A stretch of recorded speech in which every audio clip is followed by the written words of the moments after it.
અમદાવાદમાં વધુ એક બ્રિજને નુકસાન. અમદાવાદમાં કાલુપુર સારંગપુર બ્રિજ ક્ષતિગ્રસ્ત. ઉંદરોએ બ્રિજ ખોદી નાખતા ક્ષતિગ્રસ્ત થયાનું કારણ. બ્રિજની ઉપર લોખંડની ગ્રીલ પણ ઉંદરો કોતરી ગયા. કાઉન્સિલર ઇકબાલ શેખની કોર્પોરેશનમાં ફરિયાદ. કાઉન્સિલરની ફરિયાદ બાદ બ્રિજનું કરાયું સમારકામ. રેલવે વિભાગે બ્રિજ પર પેવર બ્લોક નાખવાની કામગીરી કરી. અંદાજે 3 કરોડના ખર્ચે બ્રિજનું સમારકામ કરવામાં આવશે. વધુ એક બ્રિજને અમદાવાદમાં નુકસાન અને અગાઉના બ્રિજની જેમ અહીંયા પણ ઉંદરોએ આ બ્રિજને નુકસાન પહોંચાડ્યું. કાલુપુર સારંગપુર બ્રિજ જે ક્ષતિગ્રસ્ત થયો. ઉંદરોએ આ બ્રિજને ખોદી નાખ્યો. બ્રિજની ઉપર લોખંડની ગ્રીલ પણ ઉંદરો કોતરી ગયા.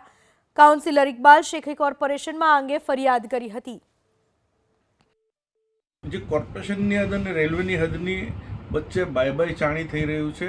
એકબીજાના ઝઘડાના કારણે બ્રિજની વચ્ચે જે સ્પાન છે જે રેલવેના પ્રેમાઇસીસમાં આવે છે એ લોકો એમાં કોઈ કામગીરી કરી શકતા નથી, ત્યાંથી મંજૂરી મળતી નથી અને કોર્પોરેશનવાળા ફક્ત કે ભાઈ અમે એ કામ નહીં કરી શકીએ, અમે અમારી પ્રીમાઇસીસનું કામ કરીએ એમ કરીને લોકોના જીવ તળિયે ચોંટેલા છે. એ કન્ડિશનનું વર્તમાન સ્થિતિ છે.